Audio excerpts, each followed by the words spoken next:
नमो हरिहन्ताणं नमो सिद्धाणं नमो आयर्याणं नमो वज्रायाणं नमो लोके सवसाहुणम् मंगलम भगवान वीरो मंगलम गौतमो गणि मंगलम कुंद कुंदार्यो जैन धर्मोस्तु मंगलम सर्वमंगल मांगल्यम सर्वकल्याणकारकम प्रधानम सर्वधर्माणां जैनम जयतु शासनम जैनम जयतु शासनम नमः श्रीवर्धमानाय निर्धूतकलिलात्मने सलोकानां त्रिलोकानां यद्विद्यादर्पणाय ते रत्नकरण श्रावकाचार्य जी ग्रंथ उसका पहला अध्याय सम्यक दर्शनाधिकार। उसकी चर्चा हमारी यहाँ चल रही है। सबसे पहले हमने धर्म का स्वरूप देखा, धर्म क्या है। फिर धर्म के बाद हमने देखा रत्नत्रय ही धर्म है। सम्यक दर्शन, सम्यक ज्ञान और सम्यक चारित्र वह धर्म है। फिर सम्यक दर्शन क्या है, कि सम्यक दर्शन बताया सच्चे देवशास्त्र गुरु का श्रद्धान वही सम्यक दर्शन है। और फिर उसके बाद हम जो सच्चे आप्त हैं, आप्त मतलब जो सच्चे देव हैं, उनका स्वरूप हम देख रहे थे, उसकी चर्चा हुई हमारी। अब आज जो है श्लोक नंबर 8, श्लोक नंबर 8 है जो आगम का स्वरूप है, उसकी चर्चा आज हम प्रारंभ करेंगे। है ना, पेज नंबर क्या है, इसमें लिखा हुआ पेज नंबर 16, पेज नंबर 16 है ना? पेज नंबर 16 मिल गया सिंगई जी? 16, इसमें 16 बता रहा है। 8, 8 नंबर, हाँ हाँ 16 है वो, बोला है ना। वो वापस रीसेट होता है ना। उसमें 14 है, नहीं 8वां नंबर का श्लोक, अनात्मार्थम बिना रागे। पेज 16 वो पुराना अनात्मा अनात्मा है ना, अनात्मार्थम। हाँ ये बैठ ठीक है, ठीक है। चलो, श्लोक नंबर 8, आगम का लक्षण। पहले आगम क्या है? आगम मतलब, देखो आगम की कई परिभाषाएं हैं। आगम मतलब जो जो भी ज्ञान, जो भी जिनवाणी में जो भी बात कही गई है, जितना भी ज्ञान है वास्तव में द्वादशांग, वो सब आगम है। जो परंपरा से ज्ञान चला आ रहा है भगवान से, जो भगवान की दिव्य ध्वनि में जो ज्ञान आया है, जो द्वादशांग आया है, वो सब आगम है। फिर उसके बाद उसके आधार पर जितनी भी जिनवाणी की रचना हुई, जितने भी शास्त्र लिखे गए हैं, वह सब आगम है। अब आगम की डेफिनेशन कई हैं। एक तो अपन ने देखी हुई है, आगम, आ मतलब आप्त द्वारा बताया गया, ग मतलब गणधरों द्वारा गूंथा गया, और म मतलब मुनिराजों द्वारा रचा गया। तो मुनिराजों ने जिन शास्त्रों की रचना करी, और वो कहाँ से आए, वो गणधरों ने बताया ज्ञान। और गणधरों को कहाँ से पता पड़ा, बोले कि वो उनको आप्त जो तीर्थंकर हैं, जो अरिहंत परमेष्टि हैं, उन्होंने बताया। तो आप्त, गणधर और मुनिराज, ऐसे आगम, ये आगम शब्द का अर्थ। फिर एक और आगम, आगम, आ मतलब होता है मर्यादा, आ मतलब होता है मर्यादा, और गम धातु जो है वो ज्ञान के लिए यूज होती है। तो मर्यादित ज्ञान, मर्यादित ज्ञान मतलब जो भी केवल ज्ञानी ने जो जितना ज्ञान बताया है वो मर्यादित है। तो वो जो मर्यादित ज्ञान है उसको भी आगम बोला जाता है, वो सब आगम है। वो आगम की डेफिनेशन है। अ मतलब मर्यादित, और गम मतलब जो ज्ञान, गम धातु जो है वो ज्ञान के लिए यूज होती है। तो आगम मतलब मर्यादित ज्ञान। ठीक है, आगम मतलब मर्यादित ज्ञान। तो यहाँ अब आगम का स्वरूप, ये अब उसका बताने वाला श्लोक यहाँ पे हम इसका स्वाध्याय करेंगे, इसको समझेंगे। देखो, रिपीट करना, मैं बोलूंगा, एक लाइन बोलूंगा, फिर आप बोलिएगा।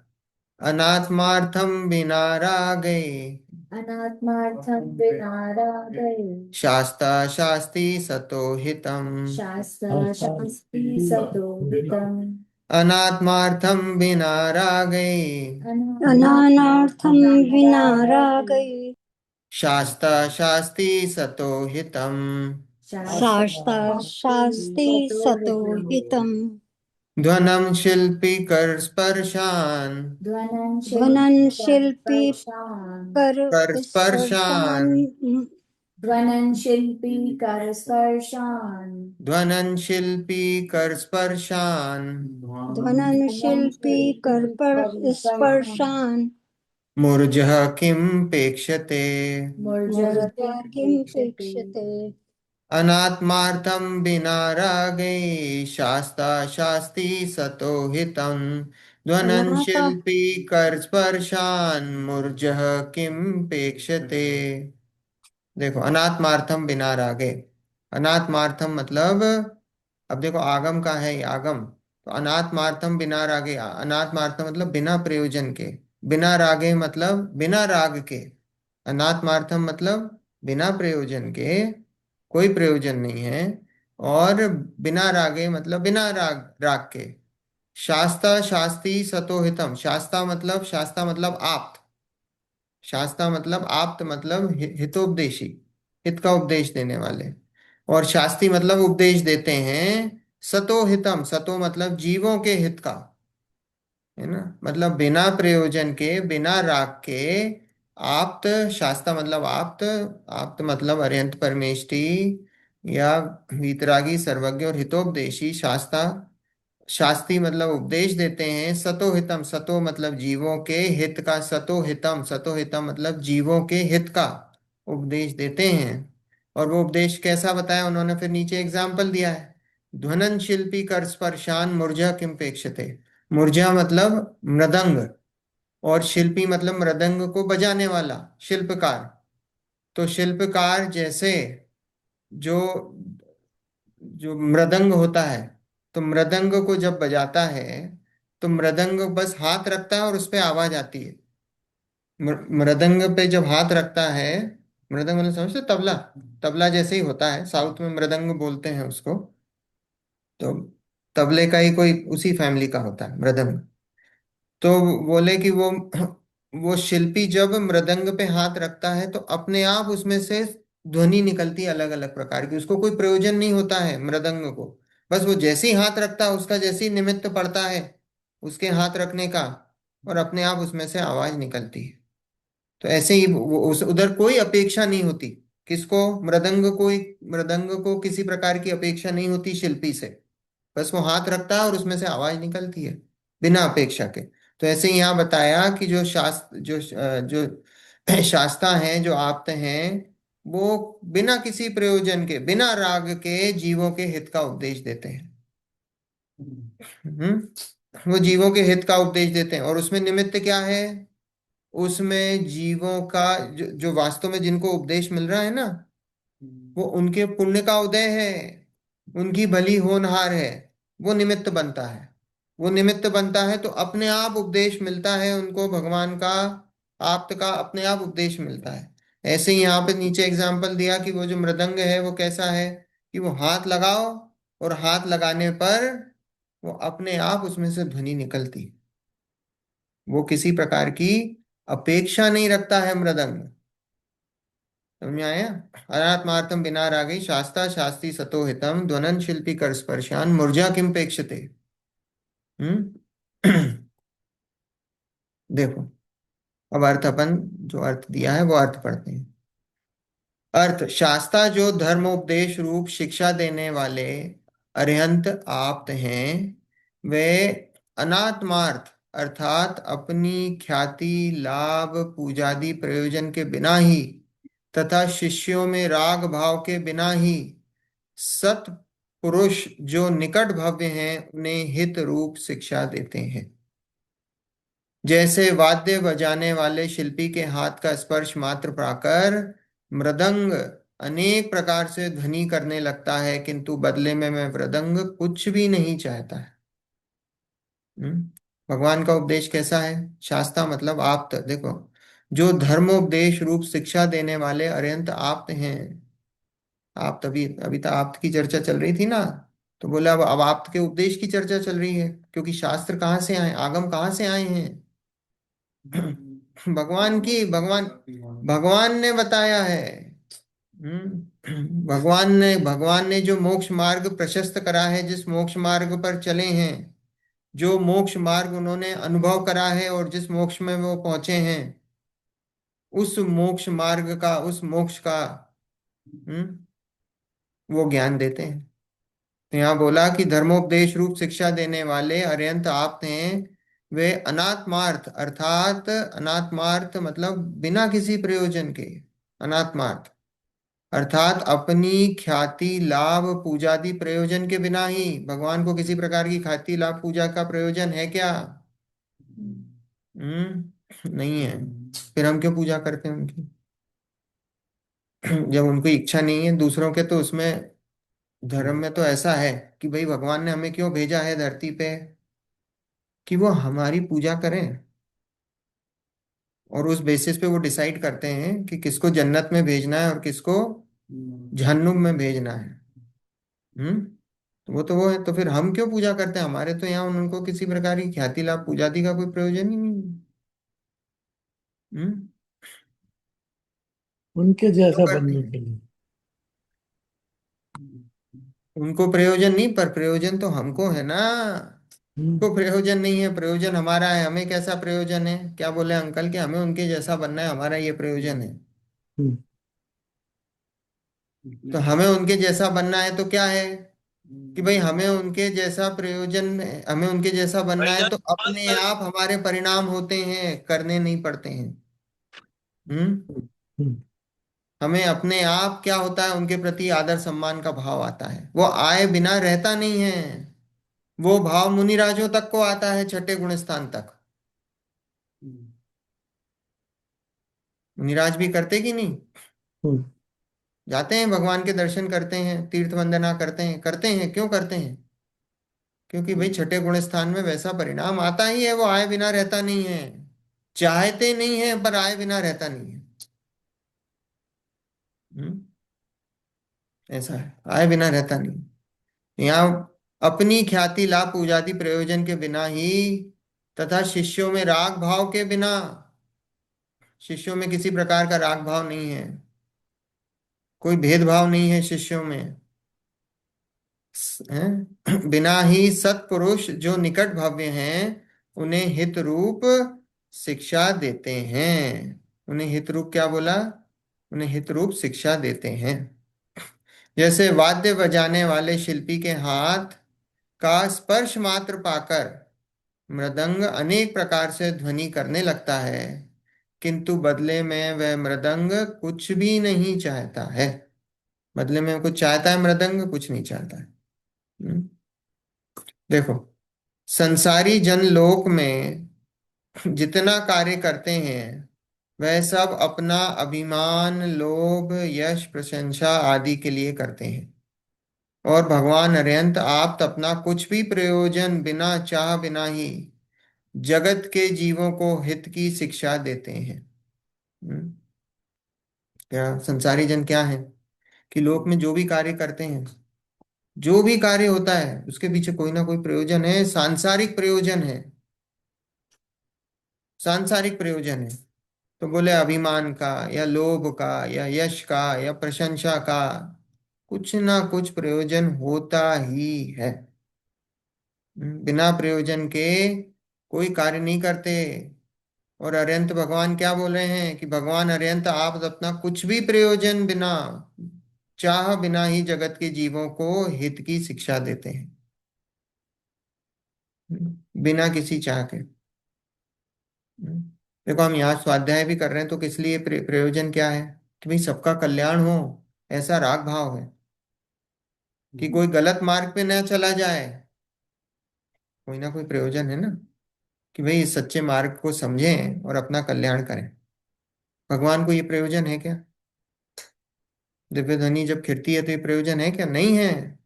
किसी भी प्रकार का प्रयोजन नहीं है। सोचो, उनको सुनने तो कौन इंद्र आ रहे हैं, सौधर्म इंद्र आ रहे हैं। इतना बड़ा समूषण लगा है, देवताओं की भीड़ लगी हुई है, चमर ढो रहे हैं, आगे पीछे घूम रहे हैं, सारी व्यवस्था उनके हाथ में है। फिर भी किसी प्रकार का, कोई भी प्रकार का ऐसा परिणाम नहीं है, लोभ का, यश का, प्रशंसा का, किसी प्रकार का कोई परिणाम नहीं है। कोई भी नहीं है। और बिना चाह के जगत के जीवों की हित की शिक्षा देते हैं, बिना बिना किसी इच्छा के कि किसी का कल्याण हो चाहे ना हो। हम्म, शिक्षा देते हैं। देखा है, देखो जैसे मेघ प्रयोजन के बिना ही लोगों के पुण्य के उदय के निमित्त से उत्तम देशों में जाते हैं, गर्जना करते हैं और प्रचुर जल की वर्षा करते हैं, उसी प्रकार भगवान आप भी लोगों के पुण्य के उदय के निमित्त से उत्तम देशों में विहार करते हैं और धर्म रूप अमृत की वर्षा करते हुए उपदेश देते हैं। क्योंकि सत्पुरुषों की प्रवृत्ति अर्थात जो आचरण होता है वह दूसरों के उपकार के लिए ही होता है। हम्म क्या बोला कि मेघ होते हैं, मेघ मतलब बादल। तो बादल क्या है, बिना प्रयोजन के, बादलों का एग्जाम्पल दिया कि बिना प्रयोजन, ये लिखा ना, प्रयोजन के बिना ही लोगों के पुण्य के उदय के निमित्त से उत्तम देशों में जाते हैं। हम्म उत्तम देशों में जाते हैं। तो कोई पूजा वूजा करने से आते हैं क्या बादल? हमारे उज्जैन में हर साल होती है, क्योंकि बारिश होती नहीं है। दिन रात जो है, कहीं महाकाल की पूजा, कहीं कोई सा पूजा, कहीं कोई सा यज्ञ कर रहे हैं, कहीं कुछ कर रहे हैं। क्या होता है उससे? मेघ आ जाते हैं क्या? नहीं है, वो तो जब आने होते हैं आते हैं। जब उनके पुण्य का उदय होगा, जो बारिश चाह रहा होगा और उसके पुण्य का उदय होगा तो बारिश हो जाएगी, और नहीं तो नहीं होगी। तो बोला है, पुण्य के उदय के निमित्त से उत्तम देशों में जाते हैं, गर्जना करते हैं और प्रचुर जल की वर्षा करते हैं। उसी प्रकार भगवान आप भी लोगों के पुण्य के उदय के निमित्त से उत्तम देशों में विहार करते हैं। लोगों के पुण्य के उदय से आते हैं, समूह शरण ऐसी थोड़ी लगता है। हम्म उनके पुण्य का उदय है। हम्म ऐसा है। तो बोले उत्तम देशों में विहार करते हैं और धर्म रूप अमृत की वर्षा करते हुए उपदेश देते हैं। क्योंकि सत्पुरुषों की प्रवृत्ति अर्थात जो आचरण होता है वह दूसरों के उपकार के लिए ही होता है। भगवान की प्रवृत्ति कैसी है? भगवान की जो जो भी आचरण है वो कैसा है? वो दूसरों को शिक्षा देने के लायक। हम्म तीर्थंकर का जीव कैसा है? एक आइडियल जीव होता है।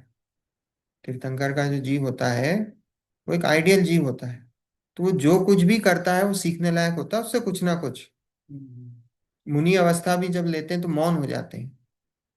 सीखने लायक है, सीखने लायक है। क्यों? क्योंकि मुनियों के उपयुक्त क्या काम है? मौन। आत्म साधना ही मुनि, मुनि क्यों बने हैं? आत्म साधना के लिए बने। मुनि किस लिए बने? मुनि दीक्षा क्यों ली? कि भाई आत्म साधना के लिए, मोक्ष जाने के लिए, अपना कल्याण करने के लिए, अपने स्वरूप में जाने के लिए मुनि दीक्षा ली है। दूसरों का कल्याण करने ली क्या? नहीं, दूसरों का कल्याण करने नहीं ली है। और फिर भी कल्याण का परिणाम आता है। तो उसमें ये सारी शास्त्रों की रचना होती, पर वो कल्याण करने का परिणाम आदरणीय है कि नहीं है? वो नहीं है। क्यों नहीं है? वो तो राग है। क्योंकि वो राग है और वो संसार का कारण है। क्योंकि अगर आप शास्त्र ही लिखते रह जाओगे तो मोक्ष, आत्म साधना कब करोगे? मोक्ष कब जाओगे? हम्म शास्त्र ही लिखने का, दूसरों के ही कल्याण करने का परिणाम आएगा तो मोक्ष होगा कि नहीं होगा? नहीं होगा। क्योंकि वो तो राग का परिणाम है, मोक्ष नहीं हो सकता है। इसलिए वो आदरणीय नहीं है। कोई बोले कि साहब आप तो ये बोल रहे हो शास्त्र लिखना आदरणीय नहीं है। भाई देखो, हर चीज का कोई ना कोई कंपैरिजन है ना, स्यादवाद है ये। तो हम किससे कंपेयर कर रहे हैं कि भाई हम तो आत्म साधना से कंपेयर कर रहे हैं। आत्म साधना से अगर हम कंपेयर करेंगे तो शास्त्र लिखने का परिणाम आदरणीय नहीं है, स्वाध्याय का परिणाम भी आदरणीय नहीं है। क्योंकि स्वाध्याय किस लिए है, स्वाध्याय का गोल क्या है कि भाई स्वाध्याय का गोल ये है कि अपनी आत्म साधना करके अपना कल्याण करो। स्वाध्याय में थोड़ी अटकना है, स्वाध्याय तो एक मीडियम है आत्म साधना का।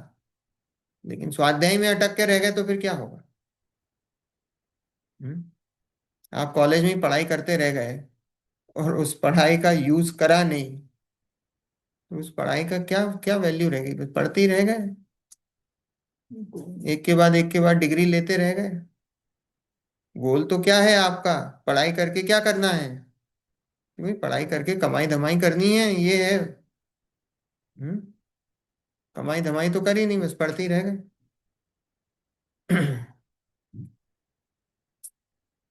देखो, जैसे कल्प वृक्षादिक वृक्ष, आम्रादिक वृक्ष, धान्य आदि अनाज अन्य जीवों के उपकार के लिए ही फलते हैं।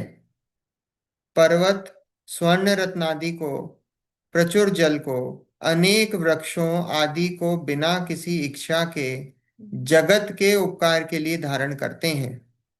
समुद्र रत्नादि को तथा गाय दूध को अन्य प्रकार के उपकार के लिए धारण करते हैं। दातार दूसरों के उपकार के लिए ही धन का संग्रह करते हैं।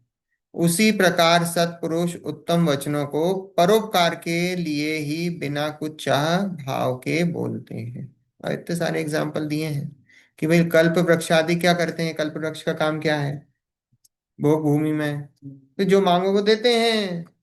जो मांगो मतलब जो ऐसे जो 20 प्रकार के हैं वो अलग अलग चीजें देते हैं। ऐसा नहीं कि आप जाके जो जो जो उनकी जिस जाति के होंगे वो जाति का वो सामान देते हैं। तो कल्प वृक्ष आदि क्या करते हैं कि भाई वो सामान देते हैं। आम आदि में आम का वृक्ष, धान्य आदि अनाज अन्य जीवों के उपकार के लिए ही फलते हैं। उनका काम क्या है, वो जो अनाज उगता है, जो आम का फल उगता है पेड़ पे, वो आम का फल वो पेड़ ही खा जाता है क्या, नहीं, वो तो क्या है, वो दूसरों के उपकार के लिए है। वो जो उस पर फल लगा है वो कौन है, दूसरे खाते हैं। ऐसे ही अनाज जो लगता है वो किस लिए है, भाई दूसरे उसको दूसरा लेते हैं उस अनाज को। तो बोले वो परोपकार के लिए, अन्य के उपकार के लिए ही फलते हैं। पर्वत स्वर्ण रत्नादि को, प्रचुर जल को, अनेक वृक्षों आदि को बिना किसी इच्छा के जगत के उपकार के लिए ही धारण करते हैं। पर्वत क्या है, पर्वत मतलब पहाड़, रत्नों को, जल को, अनेक वृक्षों को, वो क्या है, वो उपकार के लिए ही धारण करते हैं। पर्वत पर इतनी सारी चीजें मिलती ना, वृक्ष भी मिलते हैं, रत्न भी मिलते हैं, जल भी मिलता है। तो बोले कि वो उसका काम क्या है पर्वत का, बोले परोपकार का ही काम है, दूसरों को देने के लिए ही वो चीजें धारण करते हैं। समुद्र रत्नादि को, समुद्र के तल पर रत्न मिलते हैं। बोले गाय दूध को, गाय का दूध, अन्य प्रकार के उपकार के लिए ही धारण करते हैं, दूसरों के उपकार के लिए ही धारण करते हैं। उसी प्रकार बोला दातार दूसरों के उपकार के लिए ही धन का संग्रह करते हैं। उसी प्रकार सत्पुरुष उत्तम वचनों को परोपकार के लिए बिना कुछ चाह भाव के बोलते हैं। बिना कुछ चाह के, कि ये नहीं कि इनसे मैं कोई है ना गुरु दक्षिणा लूंगा। कि अभी ये समंत भद्राचार्य लिख के गए हैं तो बोले अब हमको उनकी गुरु दक्षिणा देनी पड़ेगी, या जिसके लिए भी लिखा हो गुरु दक्षिणा, ऐसा नहीं है। हमारे यहाँ ऐसी कोई व्यवस्था नहीं है कि गुरु जो है गुरु दक्षिणा मांगे। परोपकार के भाव से वो करते हैं और बदले में कुछ नहीं चाहते हैं। बहुत कहने से क्या, जितने भी उपकारक पदार्थ हैं वह सभी बिना कुछ चाह भाव के ही लोगों के पुण्य के प्रभाव से प्रकट होते हैं। जितने भी उपकारक पदार्थ हैं वो क्या है, वो बोले बिना कुछ चाह भाव के, वो तो सामने वाले का पुण्य का उदय होता है। समूह शरण में जाते हो आप, तो समूह शरण में जाते हो तो वो जो दिव्य ध्वनि सुनते हो, वो जो दिव्य ध्वनि सुनते हो वो किसके पुण्य का उदय है, वो स्वयं के पुण्य का उदय है, तो वो दिव्य ध्वनि वहां सुनने मिल रही है। बात आ रही समझ में? वो जो तीर्थंकर प्रकृति का उदय है, वो तो उसमें तो लग गया समूह शरण, वो समूह शरण लग गया। पर वहां जाके जो बात सुन रहे हो, तत्व की बात ग्रहण कर रहे हो, वो किसके पुण्य का उदय है? वो तो स्वयं के पुण्य का उदय है। उस जीव के स्वयं के पुण्य का उदय है। उसके पुण्य के उदय से वो सारी चीजें उसको मिली हैं। हम्म? देखा ना, जितनी भी उपकारक पदार्थ हैं वे सभी बिना कुछ चाह भाव के ही लोगों के पुण्य के प्रभाव से प्रकट होते हैं। वो लोगों के पुण्य का उदय है, वो जिससे कि उनको वो चीज मिल रही है। उसी प्रकार भगवान आप भी बिना इच्छा के ही लोगों के परम उपकार के लिए धर्म रूप हितोपदेशक देते हैं, हितोपदेश देते हैं। इस प्रकार आप्त का स्वरूप 4 श्लोकों में कहा है। अब सच्चे आगम का लक्षण कहने वाला श्लोक कहते हैं। 9वां श्लोक सच्चे आगम का लक्षण बताएंगे अब। देखो, बोलोगे आप लोग? नहीं बोलोगे? यहाँ पे बोलो। नहीं बोलोगे? हमारी भी प्रैक्टिस होती है इससे। ठीक है। देखो, आप तो पज्ञ मनु लंघ्य आप तो पद्य मनुदंड्य मद्द्रष्टेष्ट विरोधकम, मद्द्रष्टेष्ट विरोधकम। मद्रष्टुष्ट विरोधकम्। आप तो पज्ञ मनु लंघ्य आप तो पद्य मनुदंड्य लंघे मद्द्रष्टेष्ट विरोधकम। मद्दुष्टस्ते दृष्टेष्ट विरोधकम् विरोधकम् तत्वोपदेश कृत्सार्वम् तत्वोपदेश तत्वोपदेश तत्वोपदेशे सर्वम्। कृत्सार्वम् कृतसार्वम् शास्त्रम का पट्टघट्टनम। शास्त्रं शास्त्रं पठघट्टनम्। घट्टनम्। देखो, आप तो पज्ञ मनुलंघ्यम अदृष्टेष्ट विरोधकम। संधि विच्छेद करें। आप तो पज्ञ, अब ये जो आगम का स्वरूप है वो कैसा है? आगम को बताने वाला, शास्त्र को बताने वाला ये श्लोक है 9वें नंबर वाला। वो कैसा है कि आप तो पज्ञ मनुलंघ्य, मतलब आप्त द्वारा कहा गया। ये जो शास्त्र होते हैं वो कैसे होते हैं? वो आप्त द्वारा कहे गए हैं, आप्त द्वारा कहे गए हों। आप तो पज्ञ मनुलंघ्य अदृष्टेष्ट विरोधकम। और पज्ञ मनुलंघ, अब ये मनुलंघ इसमें क्या है कि वो वादी प्रतिवादियों द्वारा जो जिसका विरोध ना हो सके। हम्म आप तो पज्ञ मनुलंघ्य आप्त द्वारा कहा गया, और वादी प्रतिवादियों द्वारा जिसका विरोध ना हो सके। जैसे आप डिबेट में जाते हो ना, तो डिबेट में जाते हो तो क्या होता है कि भाई एक तो पक्ष पक्ष में में बोल होता है, एक पक्ष में होता है और विपक्ष में होता है। तो ये जो विपक्ष वाला है, वो विपक्ष वाला भी इनका विरोध ना कर सके। जब विपक्ष वाला भी सामने आए तो वो पक्ष में खड़ा हो जाए। जैसे गौतम गणधर हुए थे कि नहीं? क्या थे? लंघे भाई मानने तैयार नहीं थे, मनु लेकिन जैसे ही क्या हुआ लंघे कि जैसे ही गए, कहाँ गए? समूह शरण में देखा, मानस तम को देखा। तो मानस तम को देखा तो क्या हुआ? सारा जितना विरोध था उस विरोध छूट गया, विरोध का नाश हो गया। हम्म? जो विरोध करने वाला है वो भी क्या है, जो विपक्ष वाला है वो भी पक्ष में खड़ा हो जाए। ऐसा होता है। एक तो शास्त्र, अभी शास्त्र की शास्त्र आप्त द्वारा कहा गया, और जो उसका विरोध करने वाला हो वो भी उसका विरोध ना कर सके। वादी प्रतिवादियों द्वारा जिसका विरोध ना हो सके। फिर अदृष्टेष्ट विरोधकम, अदृष्टेष्ट विरोधकम। अदृष्टेष्ट विरोधकम मतलब प्रत्यक्ष और अनुमान से जिसका विरोध ना हो सके। प्रत्यक्ष मतलब सामने, अदृष्टेष्ट। और विरोधकम, अदृष्टेष्ट विरोध का मतलब प्रत्यक्ष और अनुमान। अदृष्टेष्ट मतलब प्रत्यक्ष और अनुमान। तो प्रत्यक्ष और अनुमान से जिसका विरोध ना हो सके, अदृष्टेष्ट विरोधकम। प्रत्यक्ष मतलब समझते हो? प्रत्यक्ष मतलब सामने ही। जो सामने दिखाई दे रहा है डायरेक्ट, और अनुमान से भी उसका विरोध ना कर सके। अनुमान मतलब, अनुमान का हमने एग्जाम्पल देखा था, जैसे जहां जहां हमने देखा धुआं है, वहां वहां क्या हमने अनुमान से क्या लगाया, अग्नि है। अनुमान तुक्का नहीं होता है, ये हमने देखा था। अनुमान किसी प्रकार का गैस वर्क नहीं, तुक्का नहीं। अनुमान भी बिल्कुल वो वो वो कैसा है कि वो पक्का है, वो पक्का है। अनुमान भी कैसा है, पक्का है। तो प्रत्यक्ष और अनुमान से जिसका विरोध ना हो सके, आई बात समझ। प्रत्यक्ष और अनुमान से जिसका विरोध ना हो सके, वादी प्रतिवादियों द्वारा जिसका विरोध ना हो सके, ठीक है। तत्वोपदेश कृत सार्वम, और वो शास्त्र कैसे हैं, तत्व का उपदेश देने वाले हो, तत्वोपदेश।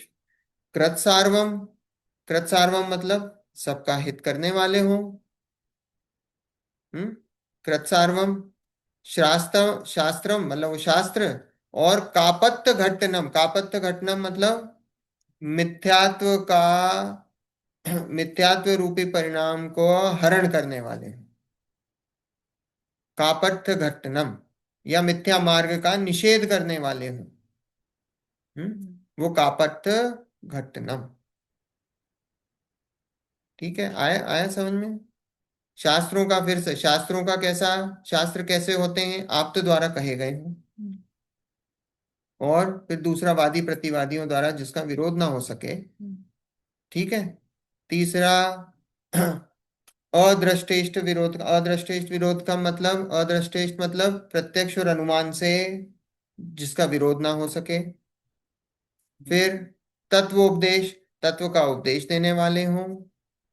कृत सार्वम, सबका हित करने वाले हों। और कापट्य घटनम मतलब मिथ्यात्व, मिथ्यात्व का निषेध करने वाले हों, मिथ्या मार्ग का निषेध करने वाले हों। कापट्य घटनम। आया समझ में। देखो अर्थ, शास्त्र उसे कहते हैं जो सर्वज्ञ वीतराग का कहा हुआ हो। सबसे पहली शर्त क्या, सर्वज्ञ और वीतराग। वीतरागी होना चाहिए, क्यों, क्योंकि जो रागी द्वेषी होते हैं उनके शास्त्र कभी सच्चे हो ही नहीं सकते। उनके शास्त्र सच्चे हो ही नहीं सकते। क्यों, क्योंकि उनका कोई ना कोई, किसी ना किसी प्रकार का कुछ ना कुछ तो उनका मंतव्य छुपा होता है जब भी वो शास्त्र की रचना करते हैं। तो सर्वज्ञ और वीतरागी का कहा हुआ हो, किसी वादी प्रतिवादी द्वारा उल्लंघन नहीं किया जा सके। देखा ना, वादी प्रतिवादी द्वारा, पक्ष वाला या विपक्ष वाला कोई भी हो, बोले उसका विरोध नहीं कर सकता है। वो विपक्ष वाला भी क्या है, वो पक्ष में आ जाएगा।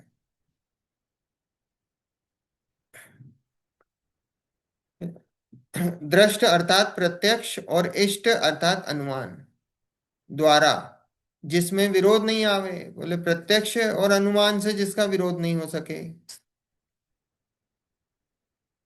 दृष्ट अर्थात प्रत्यक्ष, इष्ट अर्थात अनुमान द्वारा जिसमें विरोध नहीं आवे। तत्व अर्थात वस्तु का स्वरूप जैसा है वैसा कथन करने वाला हो। सर्व जीवों को हितरूप हो, तथा कुमार्ग अर्थात मिथ्या मार्ग का निषेध करने वाला हो। इस प्रकार छह विशेषणों सहित शास्त्र का स्वरूप कहा। छह विशेषण कौन से हुए, छह विशेषण कौन से हैं, देखो इसमें निकालो। छह विशेषण कौन से हैं कि पहला विशेषण जो सर्वज्ञ और वीतरागी का कहा हुआ हो, पहला। दूसरा, वादी प्रतिवादी द्वारा उल्लंघन नहीं किया जा सके। तीसरा, प्रत्यक्ष और अनुमान द्वारा जिसमें विरोध नहीं आवे। चौथा, जैसा वस्तु का स्वरूप हो या तत्व का जैसा स्वरूप हो वैसा उपदेश करे। पांचवा, सब जीवों के हित रूप हो। और छठा, मिथ्या मार्ग का निषेध करने वाला हो। ये छह प्रकार के विशेषण बताए हैं शास्त्रों के। अब हमको अगर शास्त्र पता करना हो तो क्या देखना कि भाई छह विशेषण लगाना। हम्म, जैसे हमने उधर देखे थे आप्त के 18 दोष। अगर इनमें से कोई 18 दोष में से कोई दोष दिखता है तो वो आप्त नहीं है। ऐसे ही यहाँ पे क्या है, अगर शास्त्र हैं तो शास्त्र ये 6 प्रकार से ये कसौटी दी है, 6 विशेषण दिए हैं। उन 6 विशेषणों से देखना पड़ेगा हमको कि भाई अगर ये 6 विशेषण में फिट नहीं बैठते हैं तो क्या बोला, तो बोले वो वास्तव में सच्चे शास्त्र नहीं है। हम्म, सच्चे शास्त्र नहीं है। देखो यहाँ ऐसा अभिप्राय जानना कि वर्तमान में काल दोष के निमित्त से मिथ्या मार्गी बहुत उत्पन्न हुए हैं, जिन्होंने अपना अभिमान और विषय कषायों का पोषण करने के लिए अनेक खोटे उपदेश देने वाले शास्त्र रचकर जगत को सच्चे धर्म मार्ग से भ्रष्ट किया है। संसार में जितने मत चल रहे हैं वे सभी शास्त्रों द्वारा ही चल रहे हैं। शास्त्र बिना कोई मत है ही नहीं। देखो इतने सारे खोटे मत चल रहे हैं ना, कितने सारे खोटे खोटे मत चल रहे हैं। और उनके उन मत को चलने के पीछे क्या है, ये शास्त्र हैं। क्योंकि देखो अगर हम बोले मुसलमानों का, तो मुसलमानों के अभी यहाँ कोई अल्लाह वगैरह तो यहाँ सामने कोई दिखाई नहीं दे रहे हैं। तो वो चल कैसे रहा है, उनको कुरान से ही चलाते हैं वो। उनका उनका पूरा जीवन, उनका पूरा धर्म वो कुरान ही है, उससे चल रहा है। क्रिश्चियनों का क्या, बाइबल से चल रहा है, वो बाइबल से चलाते हैं। हिंदू लोग वेदों से और गीता से और उनसे चल रहा है। तो क्या है, वो सारे वो क्या है, वो सभी वो शास्त्रों द्वारा ही चल रहे हैं। ये सारे खोटे मत जो भी कुछ है ये शास्त्रों द्वारा ही चल रहे हैं, ये खोटे मत। और अगर ये शास्त्र नहीं हो तो कोई मत ही नहीं बचे, खत्म हो जाए सब। तो यहाँ लिखा है वर्तमान में काल दोष के निमित्त से मिथ्या मार्गी बहुत उत्पन्न हुए हैं। बहुत मिथ्या मार्गी उत्पन्न हुआ। अभी यहाँ जैनों की भी चर्चा आएगी, जैनों में भी कैसी कैसी मिलावटें हुई हैं। आ रही है समझ में। अब अपन ने तो मोक्ष मार्ग प्रकाशक पढ़ा है, मोक्ष मार्ग प्रकाशक में आई हैं सारी चर्चाएं, कैसी कैसी क्या क्या मिलावटें हुई हैं। हम्म, कौन कौन सी मिलावटें हुई हैं। जैनों में भी बहुत मिलावट है, बहुत सारी मिलावट है। तो यहाँ बोला कि बहुत मिलावट हुई है, और जिन्होंने अपना अभिमान और विषय कषायों का पोषण करने के लिए अनेक खोटे उपदेश देने वाले शास्त्र रचकर जगत को सच्चे धर्म मार्ग से भ्रष्ट कर दिया है। मिलावट करके, खोटी बात बताकर, खुद का अभिमान विषय कषायों का पोषण करने के लिए उन शास्त्रों में क्या करा, मिलावट कर दी है, और सच्चे धर्म मार्ग से भ्रष्ट हो गए हैं। और संसार में जितने ही मत चल रहे हैं वो शास्त्रों द्वारा ही चल रहे हैं, शास्त्र बिना कोई मत है ही नहीं। देखो अब आ रही विशेष चर्चा। ब्राह्मण आदि के तो वेद स्मृति पुराण ही शास्त्र हैं। उनमें हिंसा की प्रधानता करके अश्वमेध, नरमेध आदि यज्ञ तथा जीवों का शिकार, समस्त जलचारी स्थलचारी जीवों की हिंसा करने में धर्म कहते हैं। देवताओं के लिए, पितरों तथा व्यंतरों की तृप्ति के लिए मांस पिंड के दान को ही धर्म कहते हैं। भवानी भैरव आदि देव भैंसा बकरा इत्यादि को मारकर चढ़ाने से और भक्षण करने से ही प्रसन्न होते हैं। देवताओं को मांसाहारी ही कहते हैं। राजाओं का धर्म शिकार ही है इत्यादि कार्यों की प्रवृत्ति शास्त्रों के वचनों से ही चल रही है। देखो अपने यहाँ क्या है, देखो इनके उसमें क्या है कि इनके उसमें पूर्वापर विरोध है।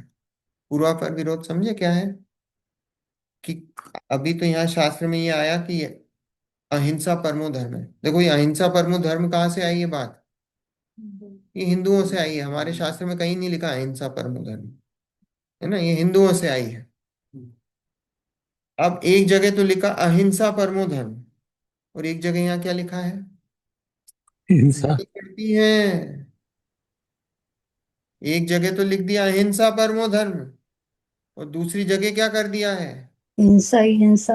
हाँ, बलि बलि दे रहे हैं, जीवों की बलि, पंचेंद्रिय जीवों की बलि। अब जाओ वहां पे नेपाल, ना पशुपतिनाथ जी का मंदिर, वहां कोई सा ऐसा दिन होता है और उधर है ना, भैंसों की बलि दी जाती है, भैंसों के बच्चों की बलि, पाड़ों की और भैंसों की बलि दी जाती है। पहले तो हजारों, मतलब हजारों मतलब लाखों भी कट जाएं, हजारों भैंसें कटती थी। अब उनने कुछ बना दिया है कि भाई इतनी कटेंगी, पर फिर भी वहां कितनी हैं कि बोले 400 500 हजार 2000 5000 भैंसें कटती हैं किसी दिन। कोई विशेष दिन होता है जिस दिन वो बलि होती है। वो किसका मंदिर है? शिव का मंदिर है। पशुपतिनाथ क्या है? वो शिव है उनके, उनके मंदिर में बलि चढ़ती है ऐसी। हम्म, ऐसा काटते हैं, गर्दन पे वो चलाते हैं। आप देखो तो आप रोंगटे हिल जाएं आपके, क्योंकि वो एक बार में तो कटती नहीं है गर्दन। तो 4 5 बार उस पर वार करते हैं, जब तक लटक जाती कटती है, बहुत तड़प तड़प के जीव मरता है। हम्म? तो बोले एक तरफ तो किसकी लिखते धर्म हैं मानते हैं? अहिंसा परमो धर्म, और दूसरी तरफ क्या है? और धर्म। फिर वो जो कटते हैं उनका वो प्रसाद चढ़ाते हैं, खुद भी खाते हैं और भगवान को चढ़ाते हैं। क्योंकि वो कटते हैं तो क्या है, वो प्रसाद ही तो है, भगवान के नाम पे बलि चढ़ी है। हम्म? देखो एक चीज है, जहां हिंसा हो, वो हिंसा कभी भी धर्म हो ही नहीं सकती।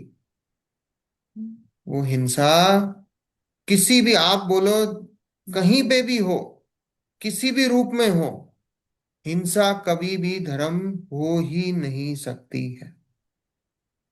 आप बोलो कि साहब धर्म के नाम पे हम ये छोटी सी हिंसा कर रहे हैं, ये हिंसा, या वो धर्म हो ही नहीं सकती है।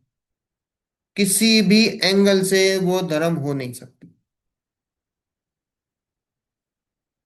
आ रही इस बात समझ में? आप कितना भी उसको बोलो कि साहब अभी तो हम इसमें, अभी तो धर्म के नाम पे ही क्रिया है और ये है और वो क्रिया है और इसमें हिंसा कम है, आप कुछ भी हो, वो जो क्रिया है, वो जो उस क्रिया में अगर हिंसा है, उस क्रिया में धर्म नहीं। आप उसको जस्टिफाई नहीं कर सकते, क्योंकि हिंसा धर्म है ही नहीं। किसी दूसरे जीव की हिंसा करके आप धर्म मानो, उससे बड़ा कोई मिथ्यात्व हो नहीं सकता। घोर मिथ्यात्व है। हम्म? घोर मिथ्यात्व। यहाँ लिखा है साफ, ये तो दूसरों की बात चल रही। ब्राह्मण के तो वेद स्मृति पुराण ही शास्त्र हैं, उनमें हिंसा की प्रधानता करके अब ये यज्ञ होते हैं इनके, अश्वमेध यज्ञ, नरमेध आदि यज्ञ, तथा जीवों का शिकार, समस्त जलचारी स्थलचारी जीवों की हिंसा करने में धर्म कहते हैं। देवताओं के लिए, पितरों के लिए, पितरों मतलब समझे? पूर्व पूर्व, जो उनके पूर्वज हैं, है ना? हाँ, फोर फादर्स। पितरों तथा व्यंतरों की तृप्ति के लिए मांस पिंड के दान को ही धर्म कहते हैं। भवानी भैरव आदि देव भैंसा बकरा इत्यादि को मारकर चढ़ाने से, भक्षण करने से ही प्रसन्न होते हैं। ऐसे तो भगवान को ये चढ़ाते हैं, भगवान उनके दारू पीते हैं। जैन में है काल भैरव, दारू चढ़ती, भगवान ही दारू पीते हैं, दूसरों को क्या सिखाएंगे? हम्म? देवताओं को मांसाहारी ही कहते हैं।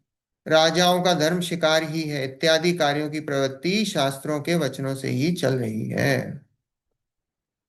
देखो, हरि हर ब्रह्मा आदि भगवान है, परमेश्वर है। हरि मतलब कृष्ण जी, हर मतलब शिव जी, है ना? ब्रह्मा विष्णु महेश हो गए ना ये, है ना? ब्रह्मा विष्णु और महेश, वो हो गए। तो ब्रह्मा आदि भगवान है, परमेश्वर है, ऐसा कह करके हरि को ही निरंतर ग्वालों की स्त्रियों में आसक्त होकर बांसुरी बजाना, नाचना तथा गोवर्धन आहिर को मारकर उसके स्त्री हरण करना, अनेक न्याय अन्याय की लीला करने वाला कहते हैं। यह सब शास्त्रों में लिखा ही जगत मान रहा है। हम्म? क्या माना? कि भाई जो उनके जो कृष्ण जी हैं वो क्या करते हैं? वो ग्वालों की स्त्रियों के साथ, हैं? रास लीला, सुना है ना आपने? रास लीला होती ना। और फिर जो अपने यहाँ होते हैं गरबे वगैरह, वो क्या है? वो उसी का ही दूसरा रूप है। गरबे क्या है? उन्हीं का ही दूसरा रूप है। वो रासलीला ही है। कृष्ण जी करते थे तो उन्होंने कहा जब भगवान ही कर रहे तो हम क्यों नहीं करेंगे। हम्म, तो वो रासलीला है। तो ग्वालों की स्त्रियों में आसक्त होकर बांसुरी बजाते थे, नाचते थे। फिर गोवर्धन आहिर को मारकर उसके स्त्री का हरण कर लिया, दूसरे उनको मारकर स्त्री का हरण कर लिया। हम्म, अनेक न्याय अन्याय की लीला करने वाला कहते हैं ये सब शास्त्रों में लिखा ही जगत मान रहा है। मतलब सामने दिख रहा है, लौकिक में दिख रहा है। आप दूसरे की बीवी मार के दूसरे की बीवी उठा लोगे तो क्या होगा, जेल जाओगे, फांसी पे चढ़ा दिए जाओगे। हम्म, और यहाँ ये बोल रहे हैं सब ठीक है। जो हर जो शिव, उनके आधे शरीर में स्त्री के आकार की कल्पना, भस्म लगाना, अनेक हत्याएं करना, शाप को प्राप्त करना, त्रिशूल आदि आयुध रखना, लोक का संहार करना, ये सब बातें शास्त्रों में लिखी होने से ही जगत के लोकग मानते हैं। शिव शिव कैसे हैं, शिव का ऐसा बोलते हैं कि आधे उनमें पार्वती है। शिव के शरीर में पार्वती का वास है। आधी पार्वती है और आधे शिव है। ऐसा है, ऐसा मानते हैं। क्या क्या करते हैं, भस्म लगाते हैं। आपने देखा कभी उनको, साधु वगैरह, शिव को भी देखा आपने, जो टीवी में आते हैं, अपन ने तो वो टीवी वाले देखे हैं, भस्म लगाते हैं। हम्म, अनेक हत्याएं करना, हत्या गुस्से में आ जाते हैं, हत्या करते हैं। देखा ही होगा, इतनी सीरियलें आती हैं। तीसरा तीसरा आंख खुल जाती है ना, तीसरी आंख खुलती है। और तीसरी आंख खुलती तो क्या होता है, बोला गुस्सा आया और पता नहीं क्या कहा कहीं पे कुछ, जैसे वो नहीं आया, मतलब चाचा चौधरी और साबू की देखी, वो साबू गुस्सा आया तो कहीं ज्वालामुखी फट गया। हाँ, जुपिटर पे। तो वैसे ही उनका है, उनका गुस्सा आया तो कहीं ना कहीं कुछ किसी का नुकसान हुआ, मतलब। हम्म। बोले त्रिशूल रखते हैं सामने, दिख रहा है त्रिशूल किसका सूचक है, हिंसा है भाई, लोक का संहार करने, ये सब बातें शास्त्रों में लिखी हैं। लोकग मानते हैं। देखो, शिव के लिंग को पार्वती की योनि में रखा हुआ, हुए को लगातार जल द्वारा सींचना, आग, आकतूरा चढ़ाना इत्यादि समस्त बातें शास्त्रों में लिखी होने से ही जगत में अनेक मनुष्य ऐसी प्रवृत्ति को ही धर्म जानकर सेवन करते हैं। भैया अपन तो ऐसी बातें करने से अपने को शर्म आती है। पता भी है क्या पूज रहे हैं। हम्म, जगत में पता भी नहीं है क्या पूज रहे हैं, ऐसी चल रही है। ब्रह्मा को समस्त सृष्टि का कर्ता और पितामह कहते हैं। इसी ब्रह्मा को अति कामी होकर अपनी ही पुत्री से भोग करके भ्रष्ट हुआ भी कहते हैं। वही ब्रह्मा उर्वशी नाम की अप्सरा पर मोहित होकर अपने 4,000 वर्ष की तपस्या के फल से, चार मुख बनाकर उर्वशी नाम की अप्सरा पर मोहित होकर अपने 4,000 वर्ष की तपस्या के फल से चार मुख बनाकर उर्वशी को देखकर तब से भ्रष्ट हुआ और उर्वशी के शाप को प्राप्त किया। ये सब बातें उन्हीं के शास्त्रों में ही लिखी हैं। हम्म, ये भगवान है। तो भगवान कैसे हुए कि कोई देवी आ गई, देवी से, देवी पे मुग्ध हो गए। 4,000 वर्ष से जो तपस्या कर रहे थे वो तपस्या छोड़ दी। और उनके चार, आपने ब्रह्मा के देखे होंगे, चार मुख होते हैं, है ना, चार डायरेक्शन में देखे ना। तो चार डायरेक्शन में क्या, वो उर्वशी को देखने के लिए चार मुख बनाए। बोले उससे उनका तप, तप जो है वो तप से भ्रष्ट हो गए। और फिर क्या हुआ, उर्वशी ने उनको श्राप दे दिया। ये सब बातें उनके शास्त्रों में लिखी हैं। जगत की रचना करने वाला और पालन करने वाला भगवान नारायण को कच्छ, मत्स्य, सूकर, सिंह आदि अनेक अवतार धारण करने वाला, राक्षसों का नाश करने वाला उन्हीं के शास्त्रों में लिखा है। हनुमान को बंदर, गणेश को हाथी के मुंह वाला, चूहे पर सवारी करना तथा लड्डू खाने में अतिरागी होना आदि भी उन्हीं के शास्त्रों में लिखा है। जीवों को मारना, जीवों को मारकर देवताओं को प्रसन्न करना, बावड़ी खुदवाने में बड़ा धर्म होता है, ऐसा उनके शास्त्रों में ही लिखा है। क्या क्या लिखा है? अब ये सारे इतने सारे एग्जाम्पल दिए हैं भाई, इतने सारे एग्जाम्पल दिए हैं, क्या दिया है? हम्म। क्या क्या देखो ना, क्या क्या दिया है कि वो कैसे हैं, कि जगत की रचना करने वाले पालने वाले भगवान नारायण को कच्छ मच्छ सूकर सिंह आदि अनेक अवतार धारण करने पड़े। सुअर का, कहीं सिंह का, कहीं किसी का अवतार धारण करना पड़ा। राक्षसों का नाश करने वाला, अभी राक्षस बनाए किसने?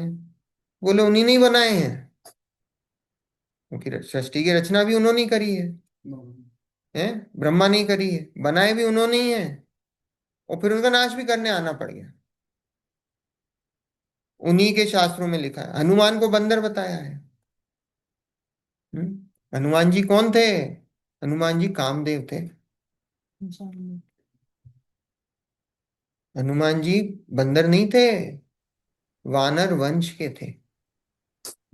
तो वानर वंश से उन्होंने क्या बता दिया कि बंदर। वानर हो गए। कोई कल से सूर्य वंश हुआ तो क्या बताओगे आप? सूरज हो गए। मतलब कोई लॉजिक ही नहीं है। अच्छे बढ़िया इंसान को, कामदेव को, पूरा उनकी वो पूरी जाति वानर बता दी, पूंछ लगी हुई। और अभी भी जैनों में ऐसा, क्योंकि जैनों अधिकतर लोग यही मानते हैं, वानर ही मानते हैं। क्यों? क्योंकि टीवी पे रामायण देखी, और टीवी पे रामायण में जो दिखाया वो कोई हमने मान मान लिया। क्या करे वो जीव भी, क्या करे उसने, उसको कभी पता ही नहीं है कि वास्तव में हनुमान जो थे वो कामदेव थे, कैसे थे। हैं? हाँ, रावण को राक्षस राक्षस वंशी थे, उनको राक्षस बता दिया। हम्म? प्रति नारायण थे, 3 खंड के अधिपति थे, 63 शलाका के पुरुष थे। अपन देखा 63 शलाका के पुरुष मतलब कितना पुण्य का उदय होता है।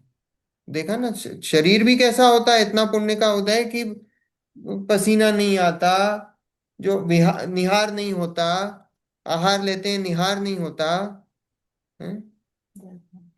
हाँ, कितना विद्याधर जीव थे राक्षस, रावण विद्याधर थे। ये अपन तो भूमि गोचरी है, राम और लक्ष्मण जी भूमि गोचरी थे, भूमि पर रहने वाले, वो विद्याधर जीव थे। वो विमान और वो सब थे, वो सब चीजें चलती थी, विद्याधर थे।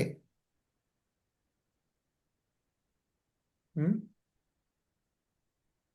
विजयार पर्वत के निकट वहां नगरियां बसी हुई हैं विद्याधरों की, वहां रहते थे, वहां रहते हैं विद्याधर, ये विद्याधर जी।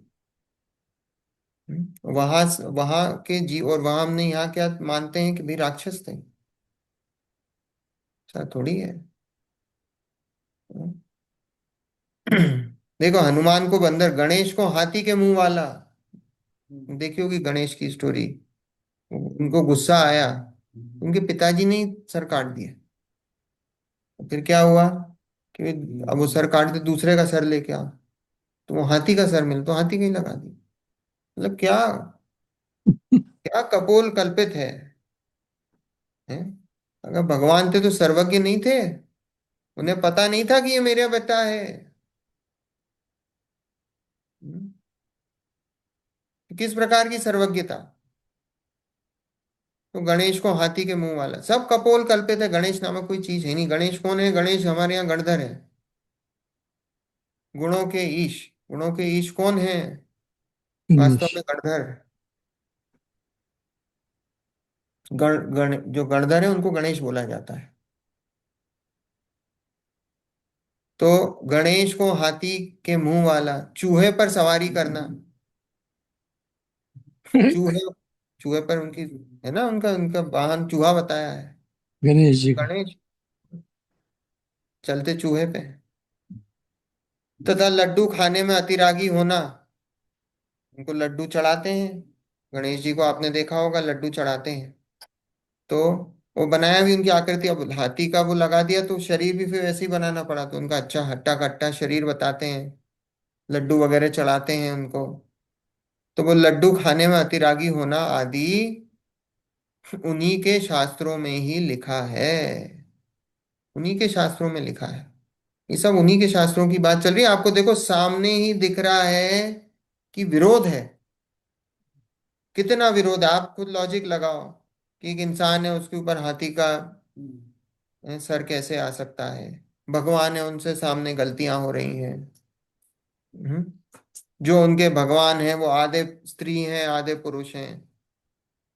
शिव को त्रिशूल आधा रखा। पार्वती बोलते हैं और आधा शिव है वो। हैं, भगवान को गुस्सा आता है, नाश कर देते हैं। हैं, मतलब भगवान को खुद ही अपने इमोशंस पे कंट्रोल नहीं है। तो हमसे बोलते हैं अपने इमोशंस पे कंट्रोल रखो, वो खुद को अपने इमोशंस पे कंट्रोल नहीं है। हम्म? फिर हमने देखा कि अहिंसा, एक तो अहिंसा की बात करते हैं और बलि देते हैं, वध करते हैं, मांस खाते हैं। हाँ, शिकार करते हैं। देखा राजाओं का क्या बताया कि धर्म। राजाओं का धर्म तो शिकार करना है। अपनी छूट गई बात है कि हम्म, राजाओं का धर्म क्या बताया था कि भाई शिकार। जितने भी क्षत्रिय हैं वो उनका धर्म तो शिकार करना है। हम्म, हम्म? वो अपने यहाँ भी बहुत लोग मानते हैं कि अपने जो तीर्थंकर थे वो क्या है, सबके सब क्षत्रिय हुए। देखो पहले जैन धर्म सब क्षत्रियों के हाथ में था, फिर धीरे धीरे ये अब जो है अब वैश्यों के हाथ में आ गया है। पर पहले तो क्या था, क्षत्रियों के ही हाथ में था, क्षत्रियों का ही धर्म था। और दूसरे भी थे उनके हाथ में, पर क्षत्रियों का धर्म था जैन। और वो क्या मानते हैं कि भाई क्षत्रियों का धर्म तो शिकार करना है, तो मांस खाते होंगे। भाई तीन ज्ञान के धारी होते हैं तीर्थंकर जन्म से। उनके पिताजी जो पिता होते हैं वो मोक्ष जाने वाले या स्वर्ग जाते हैं, वैमानिक देव मोक्ष जाते हैं। माताएं कितनी होती हैं, एक भाव स्वर्ग में लेंगी और फिर मोक्ष जाएंगी। ऐसे कोई छोटे मोटे जीव थोड़ी हैं। हम्म? जो 169 जो महान जो जीव हैं, जैसे 63 शलाका है और उसके बाद 100 नेक्स्ट जो स्टेज है वो 169, उसमें तीर्थंकर के माता पिता भी हैं, हम्म, कामदेव, रुद्र और ये सब आते हैं उसमें। नारद, नारायण, प्रति नारायण, बलभद्र, ये अपन ने लिस्ट देखी थी ना 169। ऐसे महापुरुष हैं, उनमें ये सब हैं। स्त्रियां भी हैं, माताएं भी उन महापुरुषों में हैं। जो भगवान की माता है वो भी उसमें आती हैं। हम्म? और आप उनको बोल रहे हो एक तरफ कि वो मांसाहारी है, तो ये बिल्कुल गलत है, टोटल गलत है।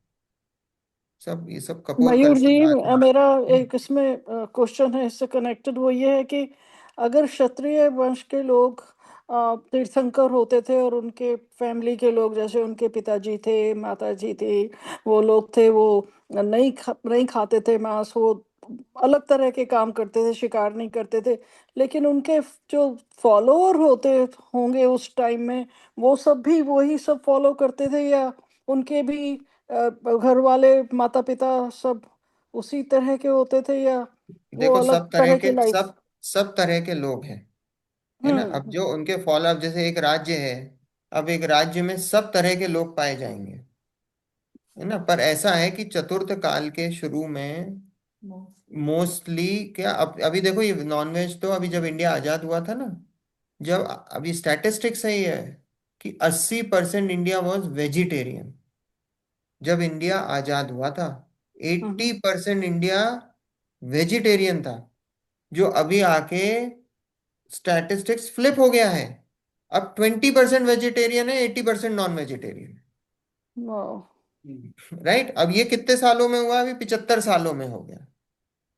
अब कोई यही स्टैटिस्टिक्स अभी जैसे अभी हमारा चल रहा है, अब हमारी मान लो 3 जनरेशन बाद, 3 जनरेशन बाद यही 2 4 5% बचेगा। तो लोगों को क्या लगेगा कि भाई तो हमेशा से नॉनवेज ही चला आ रहा है, नॉनवेज ही खा रहे हैं लोग, पता ही नहीं है। हमको विश्वास करना ही मुश्किल हो जाएगा कि भाई इतने वेजिटेरियन भी थे।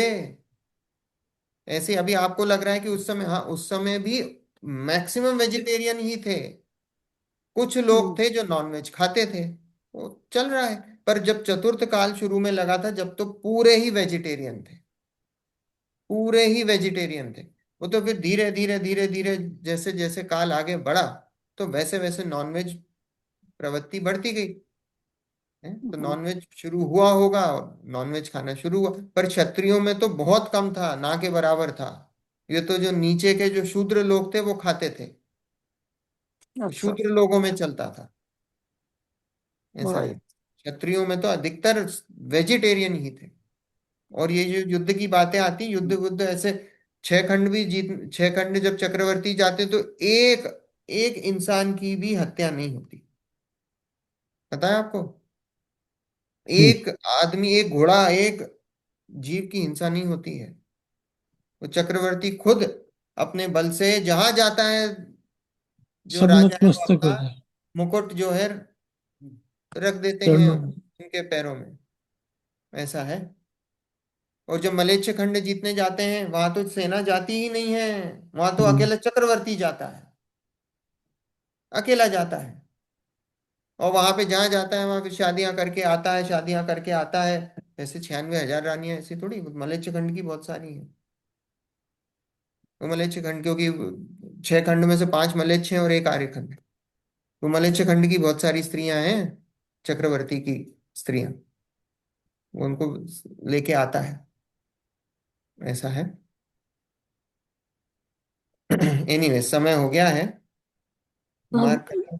बिना लड़ाई करे ही जीत जाते हैं, बस गए और जीत गए। हाँ, बिना लड़ाई करे कोई झगड़ा नहीं होता है। हम्म, चलो, चलो। सारी स्तुति।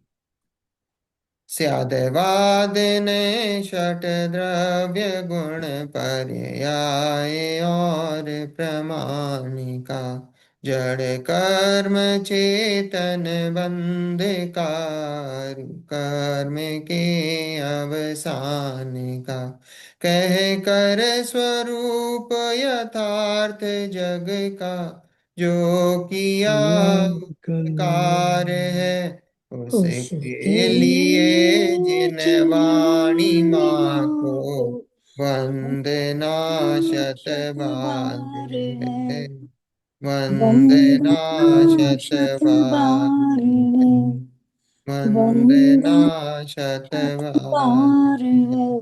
9 बार नमोकार मंत्र।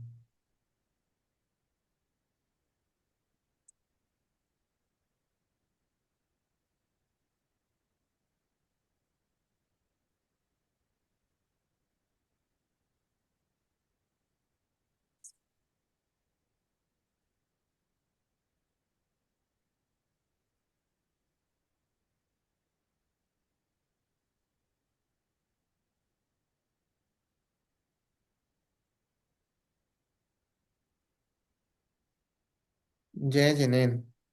जय जिनेन्द्र। जय जिनेन्द्र। जय जिनेन्द्र। जय जिनेन्द्र। जय जिनेन्द्र। जय जिनेन्द्र। जय जय जिनेन्द्र। जय जिनेन्द्र। जय जय जिनेन्द्र। जिनेन्द्र। जय जिनेन्द्र।